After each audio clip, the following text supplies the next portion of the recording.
안녕하십니까. 제주미래연구원 김태윤입니다. 제주와 미래연구원 한라일보, KCTV 제주방송, TVN 제주교통방송이 공동으로 제주 대전환 프로젝트 물은 제주의 미래다를 주제로 제주 물 정책에 대해 집중 진단하고 있습니다.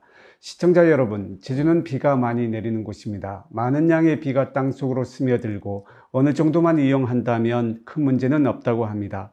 그렇다면 지하수위 강화가 없어야 할 텐데요. 전체적으로 제주도 지하수위가 하강하고 있다는 현상이 발생하고 있습니다. 또한 용천수의 용출량도 줄어들고 고갈되는 곳도 늘어나고 있습니다. 현재 저희가 뽑아 쓰고 있는 지하수의 양이 지속 가능하다는 양의 3분의 1밖에 안 된다는데 왜 이렇게 지하수가 고갈되고 있는 것일까요? 시청자 여러분들도 의구심이 들지 않으십니까? 혹시 지하수 부존량을 잘못 산정하고 있는 것은 아닐까요? 지하수 함양량, 지하수 지속 이용 가능량 산정이 합리적이고 타당한지 심층적으로 따져봐야 하는 문제입니다. 오늘 제주 대전환 프로젝트 물은 제주의 미래다에서는 저희가 쓰고 있는 지하수의 지속 이용 가능량 과연 적절하게 산정되었는지, 지하수 부존량에 대한 데이터는 신뢰할 수 있는지 집중적으로 알아보겠습니다. 그럼 지하수 부존량 신뢰할 수 있나를 집중 진단해 주실 토론자 두 분을 소개해 드리겠습니다.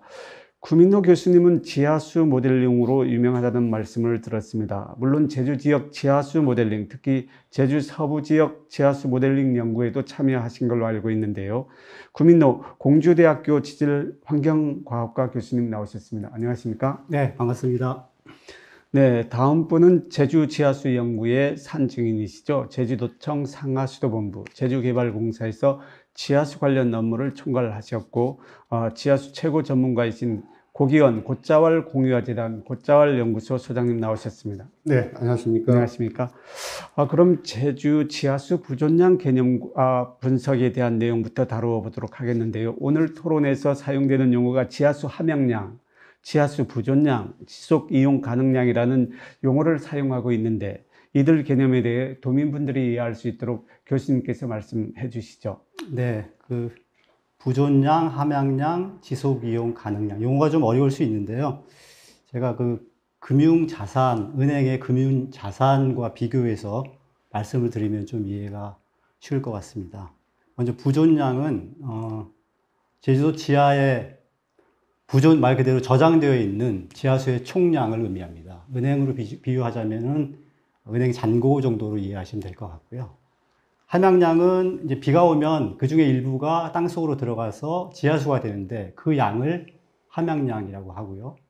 또 은행으로 비유하자면 수입 정도로 이해하면 되겠습니다. 지속 이용 가능량이 좀 어려운 개념인데요. 현재 국내에서는 이렇게 정의를 하고 있습니다.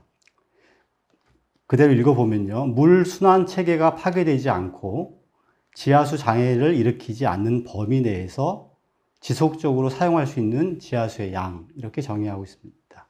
개념적으로는 명확한데요. 실제로 그것을 어떻게 평가할지의 그 방법론은 아직 잘 정립되어 있지 않습니다. 그래서 국내에서는 단순하게 함양량의 범위 내에서 쓰자, 이렇게 정의를 하고 있습니다. 그러니까 다시 은행으로 비유하자면은 수입 매달 들어오는 수입만큼 그 범위 내에서 지출이 되면 내 잔고가 문제가 없잖아요. 이런 개념으로 지하수 개발량을 정의하고 있는데 과학적인 실제 지하수 분야에서는 그것이 과학적인 타당성 있는 정의는 아니라고 알고 있습니다. 네, 함양량 지속 이용 가능량이 매우 중요한 것처럼 보여지는데요. 고기원 소장님, 언제부터 제주에서는 이런 함양량과 지속 이용 가능량에 대한 조사가 이루어지고 관리되고 있는 걸까요? 네, 제주도에서 최초로 지하수 함양량에 대한 한정이 이루어진 것은 1971년도에 UNDP와 FAO에서 실행한 그 연구 조사에서 시작이 됐고, 80년대에 이제 한국 수자원공사 그리고 농업진흥공사에서 이제 두 차례에 걸쳐서 이 제도 전체적인 물수지에 대한 연구가 있었거든요. 네. 근데 이제 이들 연구들은 그 조사 연구 과정에서 이루어진 이 분석이었고, 네. 실제로 지하수 관리를 위한 행정 목적에서 제주도 전체적인 물 수지 분석이 이루어진 것은 1993년이 예. 최초라고 말씀을 드릴 네. 수가 있습니다. 이 당시에 이제 한국수자원공사에서 제주도 수자원 개발 종합계획 수립을 위한 과정에 연구를 하면서 이 물수지 분석이 이루어졌고, 그때부터 이 물수지 분석을 근간으로 해서 제주도의 지하수 관리에 어떤 목표를 설정을 하고 네. 관리의 방향을 모색해 나가는, 즉 행정에서 지하수 함양량과 그때 당시에는 이제 적정 개발량이라고 하는 예. 그런 그 값을 산정을 해서 지하수 개발 이용 허가에 어떤 가이드라인으로 삼기 시작을 했다라고 하는 말씀을 드릴 수 있습니다. 네, 그러면 기후위기 문제도 대두되고 있는데 그 후에도 이러한 것들에 대한 연구가 지속적으로 이루어지고 있는 건가요? 예, 그렇죠. 1993년에 최초로 이제 그 물수지 분석을 시행하고 난 이후에 이 기상이라고 하는, 즉 물수지 분석에 영향을 미치는 수문 성분들이 고정된 값이 아니라 예. 이 기상 변화에 따라 이제 꾸준히 움직이는, 변동되는 그런 요소들이기 때문에 10년 단위로 제주도의 물수지 분석을 이제 재평가를 하자라고 해서 실제로 2003년, 2013년에 10년 주기에 그 물수지 분석에 대한 재평가를 이제 시행을 해왔고, 예. 최근에 이제 2018년도에 예. 5년이 좀 앞당겨졌지만 예. 다시 한번 이제 한국수자원공사에 의해서 물수지 분석이 이루어졌습니다. 네. 두 분의 말씀을 들어보면 지하수 함양량이 중요한데 강수량과 직접 유출량, 증발산량에 대한 자료인 것 같습니다. 구민호 교수님, 제주도 지하수 함양량 계산에 사용되고 있는 이들 인자에 대한 자료의 신뢰성은 어느 정도가 된다고 생각을 하십니까? 네, 방금 고기훈 박사님께서 그 함양량을 평가하는 여러 가지 방법 중에 물수지 분석법을 네. 말씀을 하셨고, 제주도에서도 물수지 분석법을 통해서 최초로 함양량을 평가를 했습니다. 물수지 네. 분석법을 간단하게 좀 말씀을 드리면 네네. 이렇습니다. 비가 오면 두 갈래 길로 나눠집니다. 땅속으로 들어가거나 침투라고 합니다. 네. 나머지는 지표를 흘러서 하천으로 바다로 빠져나갑니다. 네. 지표 유출이라고 합니다. 예. 땅속으로 침투한 물은 또 두 갈래 길로 나뉘는데, 대부분의 물들은 지표면 부근에 이렇게 머물러 있다가 증발산돼서 이제 대기로 다시 돌아가고요. 네. 나머지 물이 이제 땅속으로 더 들어가서 지하수가 됩니다. 네. 이걸 이제 지하수 함양이라고 하는데, 네.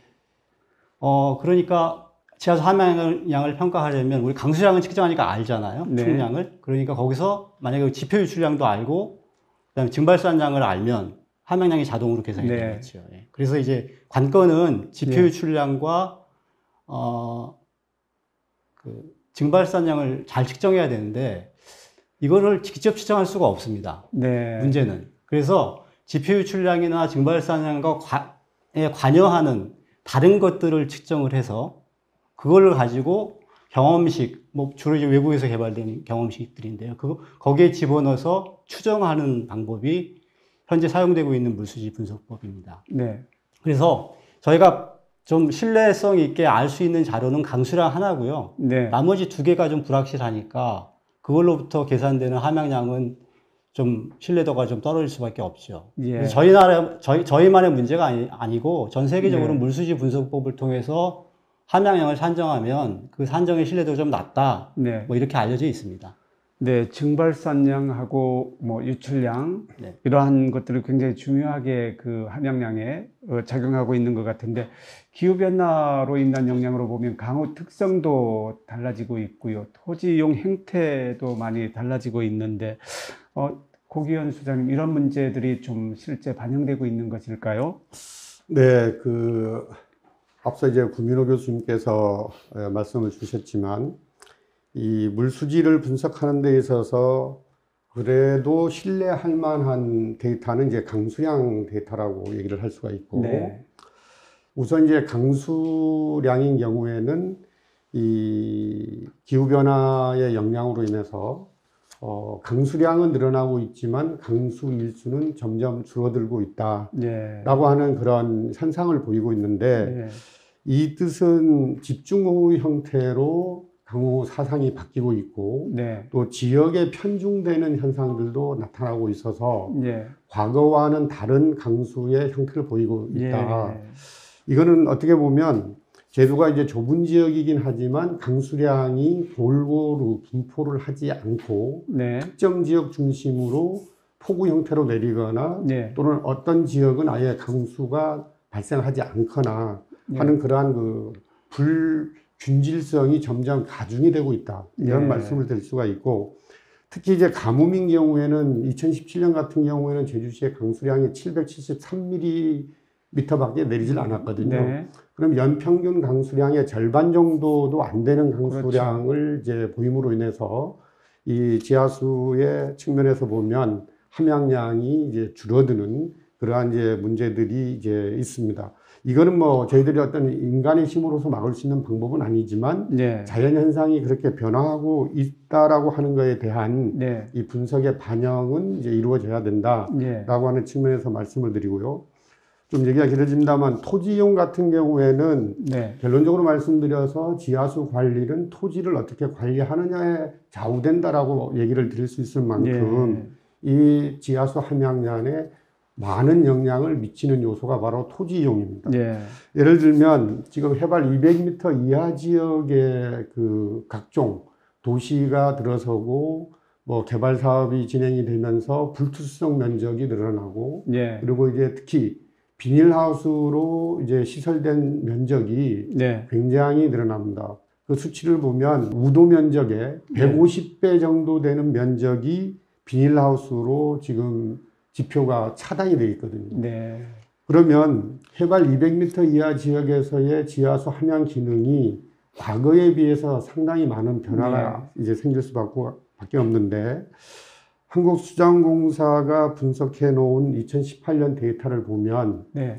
해발 200m 이하 지역의 지하수 함양량이 도 전체 함양량의 46%를 차지하는 것으로 되어 있습니다. 예.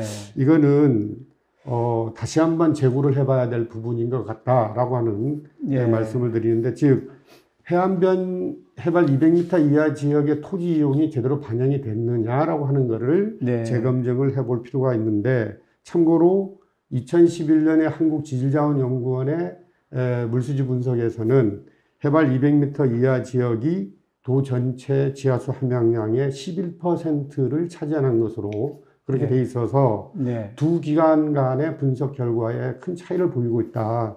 이 부분에 대해서는 다시 한번 좀 짚고 넘어가야 될 부분이 아닌가라고 하는 말씀을 드리고 싶습니다. 예, 소장님 말씀대로라면 해발 고도 200m 이하에서 지하수 함양량이 A 기관은 46%, 한 기관은 11%라고 하는 엄청난 차이를 보여주고 있거든요. 그러면 지하수 함양량 산정에 사용하는 수문학적 물수지 방법에 대해서 뭔가 그 해석상의 오류가 있다든지 잘못이 작용하고 있는 것은 아닌가 생각하게 되는데, 교수님, 문제점이 있다면 이 물수지 분석 방법에 어떠한 문제점들이 갖고 있는지 한번 말씀해 주시죠. 네. 제가 좀 전에 말씀드린 것처럼 그 물수지를 구성하는 그 항목들, 그러니까 지표 유출이나 증발산이나 이것들에 관한 문제이고요, 결국. 근데 이제 방금 말씀하신 고기현 박사님께서 말씀하신 토지 이용 변화, 굉장히 중요한 지적을 하셨는데요. 토지 이용이 변화하면 당연히 증발산량이 달라지겠죠. 산림 면적, 뭐 주거 면적 이런 게 달라지니까요. 그게 또 유출량에 영향을 줄 것이고요. 그렇죠. 이제 그런 것들이 사실은 정밀하게 그 물수지 분석에서 평가가 되어야 되는데, 전통적인 물수지 분석 방법에서는 그 유역 전체 또는 제주도 전체를 통으로 전체를 묶어서 물수지를 분석하기 때문에 아마도 그런 것들이 잘 반영이 안 될 가능성이 높고요. 최근에는 조금 개선이 되고 있는 것은 물수지 분석 방법이 좀 정교화, 정밀화되고 있는데, 어떻게 하냐면은 최근에는 그 대상 영역 전체를, 유역 전체를 이렇게 바둑판처럼 잘라서 격자망을 만들고 그 격자 하나하나에 대해서 물수지를 분석을 합니다. 그리고 그것도 시계열적으로 분석을 합니다. 그러니까 1년 동안 물수지가 어떻게 달라지는지를 분석을 하니까 전통적인 물수지 방법보다는 좀 더 정밀해지는 그런 장점은 있습니다. 하지만 물수지 분석이 가지고 있는 고유의 한계, 태생적인 한계는 여전히, 그러니까 정밀해지긴 하는데 정확성이 높아졌느냐, 그건 여전히 퀘스천으로 나옵니다. 물수지 분석 방법 외에는 다른 방법은 없는지, 아니면 좀 더 개선된 방향으로 할 수 있는 방법들이 있다면 우리 고기원 소장님 한 말씀. 저는 이제 그 물수지 분석, 즉 지하수 함양량을 분석하는 방법은 뭐 지금까지 논의했던 수문학적인 물수지 분석 방법도 있고, 그 외에 뭐 수치 모델링을 통해서 하는 방법들도 있고, 지하수의 변동법을 가져서 하는 방법도 있고, 염소이온의 농도를 가져서 하는 방법도 있고, 여러 가지 방법들이 있는데, 네. 문제는 다 각각의 한계점들이 다 있고, 네. 특히 이제 이 현재 적용하고 있는 이 수문학적인 물수지 분석 방법에서 네. 어떻게 보면은 이제 앞으로 개선해야 될 네. 것들이 이제 상당히 많은데, 네. 저는 이제 이런 말씀을 좀 드리고 싶은데, 수치 모델링을 적용을 하기 어려울 만큼의 기초 데이터가 구비가 안 된 상태에서는 네. 가장 쉬운 수문학적인 물수지 분석 방법으로 네. 이용 가능한 범위, 즉 지하수 함양의 어떤 총량적 범위, 이런 것들을 좀 개괄적으로 파악을 해서 네. 우선 급한 대로 지하수를 그 함양량의 어떤 범위 내에서 관리를 하는 목표를 설정해서 네. 진행을 이제 해나가는 것이 이제 순서인 것 같고, 그런 측면에서 제주도에서도 1993년도부터 수문학적인 물수지에 의해서 우선 우리들이 가용할 수 있는 총량의 범위가 어느 정도 되겠느냐라고 하는 그 아웃라인을 이제 파악을 이제 한 거거든요. 네.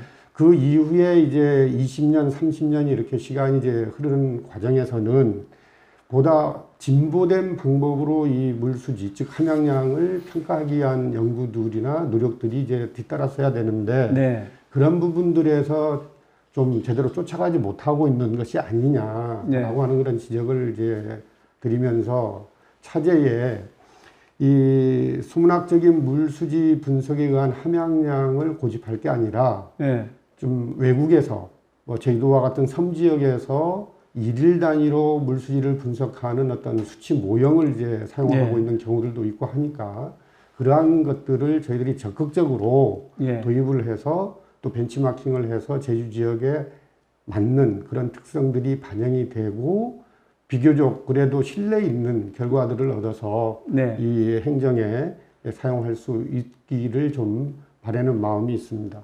교수님, 우리 소장님 말씀을 듣다 보면 기본적인 데이터가 중요하고 네. 지하 지질 구조를 포함한 수리 지질학적 연구도 필요하다고 생각이 드는데, 제주의 현 상황과 앞으로 부족한 점이 있다면 어떤 연구가 필요한지에 대해서 말씀을 좀 해주셨으면 합니다. 분석 결과 신뢰도를 높이기 위해서, 특히 모델링 분야에서 제일 중요한 것은 말씀하신 대로 땅속의 구조와 네. 그 땅의 특성이 잘 네. 조사가 돼야 됩니다. 땅속의 구조를 알 수 있는 유일한 방법은 시추조사고요. 네. 제주도에서는 시추조사를 굉장히 많이 했고, 다행히 옆에 계신 고기영 박사님께서 지난 수십 년간 그 네. 자료를 이용해서 아주 좋은 지하 맵을 잘 만드셨어요. 그래서 어느 정도는 지하 구조가 제주도의 지하 구조가 어떻게 되어 있는지 좀 알려져 있습니다. 다행이죠. 땅의 특성은 조금 아쉽습니다. 네. 구조만큼 잘 알려져 있지 않고요. 네. 지하수와 관련된 땅의 특성은 크게 보면 이제 투수성과 저유성인데, 네. 투수성이 이제 수리전도도라고 합니다. 네. 이거는 사실 가장 중요한 파라메타인데도 잘 알려져 있지 않습니다. 네. 일부 자료는 있긴 하지만 제주도 지역별 대표값이 얼마인지 몰라요, 아직도요.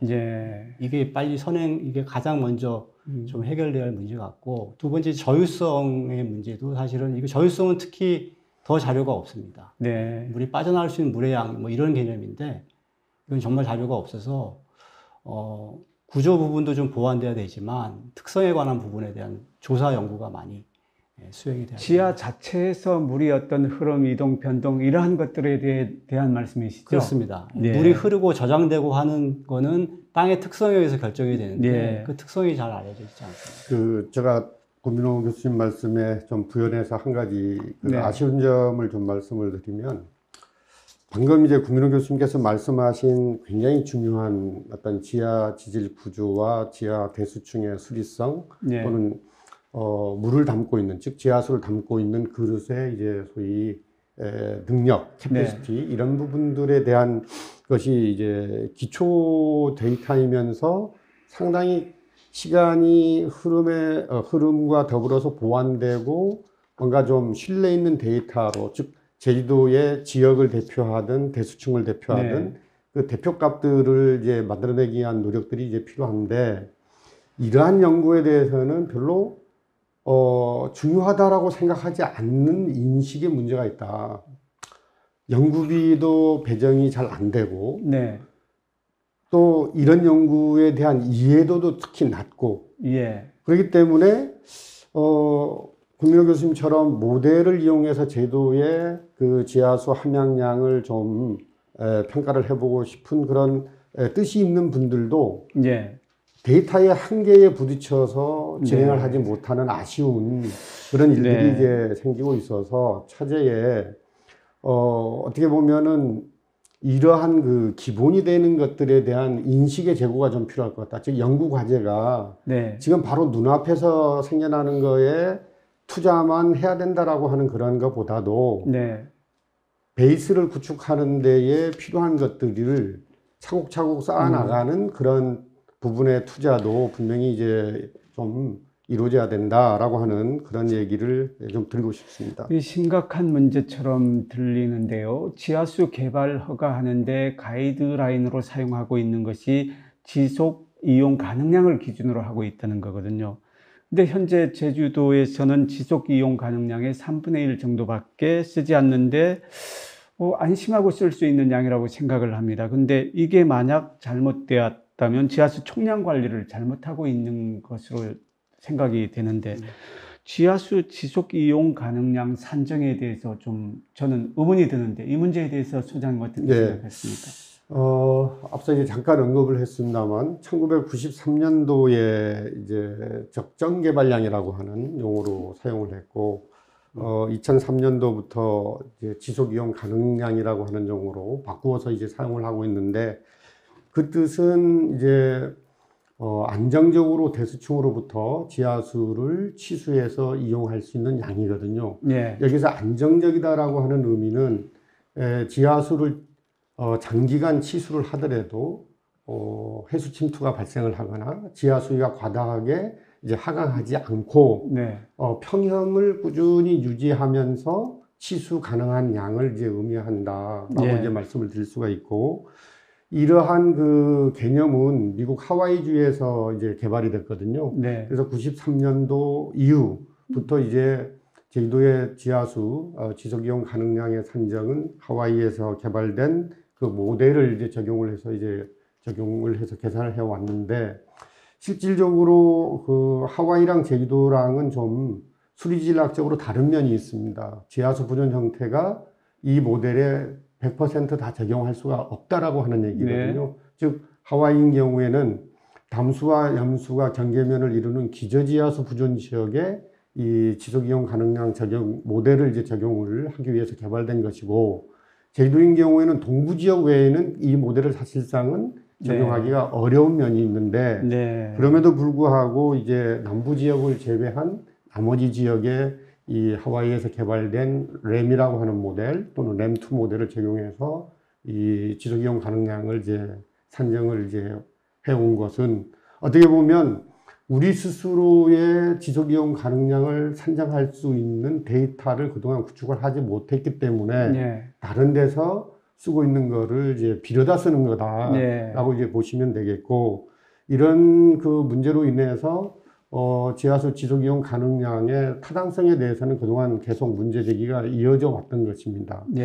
그럼에도 불구하고 이런 방법이라도 써서 어느 정도 저희들이 쓸 수 있는 소위 가용량의 한계를 정할 수 없다라고 하면 지하수의 어떤 개발 이용 허가의 어떤 가이드라인이 사실 존재하지 않기 때문에 더 많은 이제 혼란을 이제 가져올 수밖에 없어서 불가피하게 지금 현재까지는 이런 방법을 이제 써서 해왔지만 앞으로는 함양량과 마찬가지로 제주도의 지하수 부전 특성이나 대수층의 수리성 또는 뭐 수위의 변화 뭐 이런 것들을 반영한 방법이 뭐 수역별이든 지역별이든 개발이 되어서 제주도 고유한 예. 그런 값들이 좀 정리가 될 수 있었으면 좋겠다라고 하는 희망을 좀 말씀을 드립니다. 네, 안정적으로 이용할 수 있는 지하수, 그 기준이 적정 개발량, 지속 이용 가능량이라고 한다는 측면에서 그게 신뢰 문제가 흔들리고 있는데요. 교수님,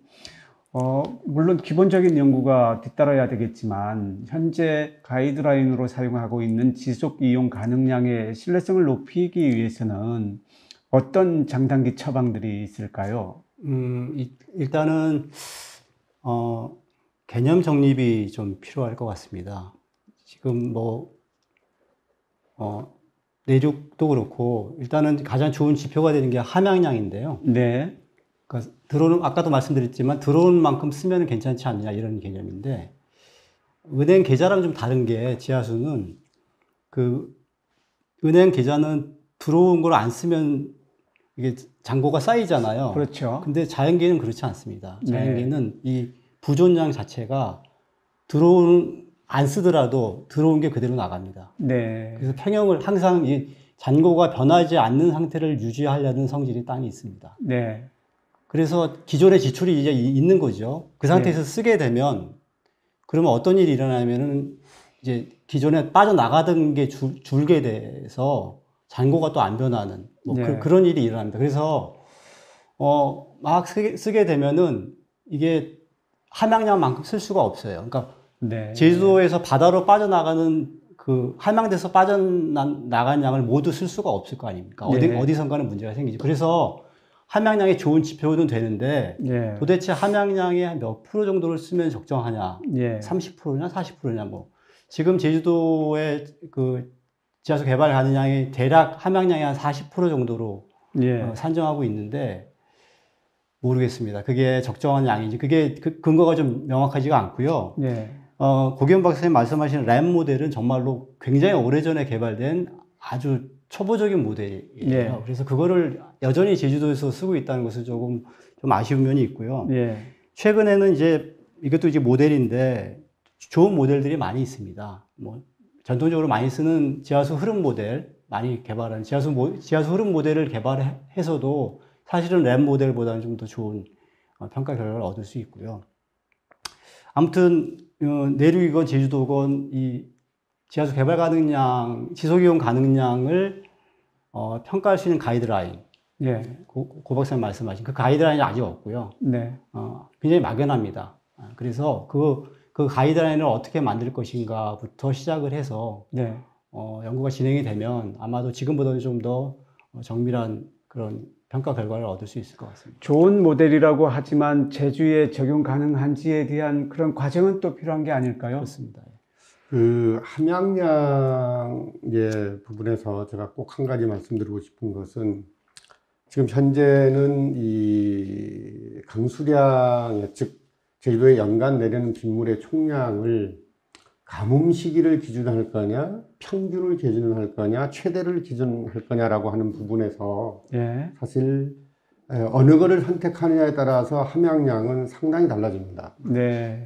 지금 현재는 이제 평균 개념, 평균 강수량을 적용을 하고 있는데 장기간 강우량의 변화, 강우 특성의 변화 이거를 이제 보면 평균 강수량보다 적게 내리는 해가 점점 많아지고 있거든요. 네. 그러면 함양량 자체가 실제로 도가 지표 삼고 있는 수치보다 더 적은 량이 이제 함양이 될 수밖에 없는 네. 그런 이제 문제점이 있기 때문에 향후에 이제 어떤 방법을 적용을 하든 함양량을 계산할 때에 즉 땅속으로 들어가는 빗물의 양을 평균적으로 내리는 값으로 기준할 거냐 그 평균보다도 좀 한 15 내지 20% 적은 그런 기준으로 잡아서 함양량을 계산할 거냐 하는 거에 따라서 사실상 이제 함양량뿐만 아니라 지속이용 가능량의 네. 소위 그 수치도 달라진다. 네. 따라서 함양량 계산이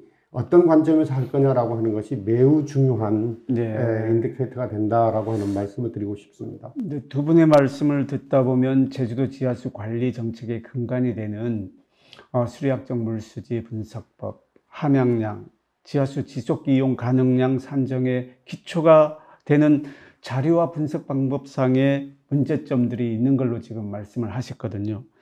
이와 같은 문제점을 해결하기 위해서 향후 어떠한 과제들을 좀 순차적으로 이렇게 수행하면 될지 마무리 말씀 겸 좀 부탁합니다. 저는 차제에 이 제주 지역의 기상, 뭐 토질, 지하 지질, 뭐 그 다음에 대수층의 특성, 뭐 수리성 이런 것들을 총망라한 그런 기초자료 수집 연구부터 시작을 해서 예. 제주 지역에만 적용을 할 수 있는 어떻게 네. 보면 제주 지역의 특성을 반영한 고유한 물수지 분석 모형을 개발해야 된다. 예. 이게 뭐 수문학적인 방법이 돼도 좋고 아니면 네. 뭐 모델링 방법을 정해도 좋은데 제주 지역에서 일어나고 있는 현상들을 네. 제대로 반영하는 그런 모형을 개발하는데 네. 투자를 아끼지 말아야 된다. 네. 즉 이거를 하는 데에 1, 2년 안에 되는 게 아니고 네. 적어도 기본 모형을 만드는 데만 하더라도 한 5년 정도의 시간이 걸리고 이거를 또 검증하고 보완하고 네. 실제로 제도가 이 정도 하면은 믿고 쓸 수 있겠다라고 그 결론을 내리기까지는 적어도 최소한 5년이라는 시간이 더 걸리거든요. 네. 그래서 총 한 10년 정도의 프로젝트로 해서 네. 제주형 물수지 및 지속이용 가능량 모형 산정 연구를 지금부터 좀 강력하게 진행을 네. 했으면 좋겠다라고 하는 말씀을 드리고 싶습니다. 구민호 교수님, 그 제주의 지하수는 생명수라고 하는 거거든요. 오늘 좋은 말씀 해주셨는데 이러한 물수지 분석법이라든지 여러 가지 기초 자료 또 사용하는 어떤 여러 가지 가이드라인 이러한 것들을 좀 더 빠른 시일 내에 개선하기 위해서 우리가 무엇을 어떻게 해야 되는지 도움 말씀을 좀 해주셨으면 네. 합니다. 기본적으로 이 지하수 문제는 땅속에서 일어나는 일이잖아요. 그래서 들여다볼 수 없기 때문에 이 정확하게 알아내는 게 힘들다는 전제를 깔고 모든 네. 일을 시작을 해야 될 것 같고요. 이 불확실성의 문제죠. 네. 불확실성을 해소하는 방법은 사실은 쉽지 않습니다. 쉽지 않은데 그나마 해소할 수 있는 방법은 현장에서 가능한 많은 데이터를 얻는 것입니다. 네. 지금 사실은 제주도 잘하고 있는 것 같습니다. 네. 뭐 대표적인 사례가 뭐 시추조사. 그냥 시추하는 게 아니라 시추에서 나오는 그것들을 아주 정밀하게 잘 분석하는 것 같고요. 그냥 관측정 설치하고 있고, 지하수의 모니터링, 수질 모니터링하고 있고, 해안가에서 또 해수담수 경계면 또 모니터링하고 네. 이런 것들이 사실은 가장 중요한 데이터들이고요. 좀 아쉬운 부분도 물론 있습니다. 이런 것들이 계속 이게 뭐 충분하다라고 생각하면 안 되고요. 계속해서 늘려나가야 되고요. 네. 제가 한 가지 좀 아쉬운 점을 말씀을 드리면 어렵긴 하지만 고지대 정보, 한라산과 가까이 있는 고지대가 사실은 거의 블랙박스 같은 네. 구조도 모르고 특성도 모르고 네. 지하수가 어떻게 변하는지도 모르고 네. 그쪽에 자료가 좀 보완되어 있으면 좋겠다는 생각을 하고요. 네. 그러니까 자료들이 이렇게 충분히 뒷받침되어지면 그 다음에 이제 연구를 통한 뭐 해석, 평가 이런 것들은 자연스럽게 뒤따를 것으로 예상이 됩니다. 네, 오늘 두 분 말씀 감사합니다. 시청자 여러분, 오늘 토론 잘 보셨습니까? 물수도 펑펑 쓴다는 그런 옛말이 있습니다만 저희가 어느 정도 사용할 수 있을지도 모른 채 물을 쓰고 있는 것은 아닐까요? 지하수가 차고 넘치는 줄로만 알고 있었는데 물을 너무 헤프게 쓰고 있는 것은 아닐까요? 오늘 토론에서는 우리가 쓸 수 있는 지하수 부존량을 잘못 산정함으로써 지하수 관리에 허점이 있는지 여부를 살펴보았습니다. 제주의 물관리 원점에서 다시 점검해야 합니다. 오늘 토론 여기서 마치겠습니다. 시청자 여러분 감사합니다.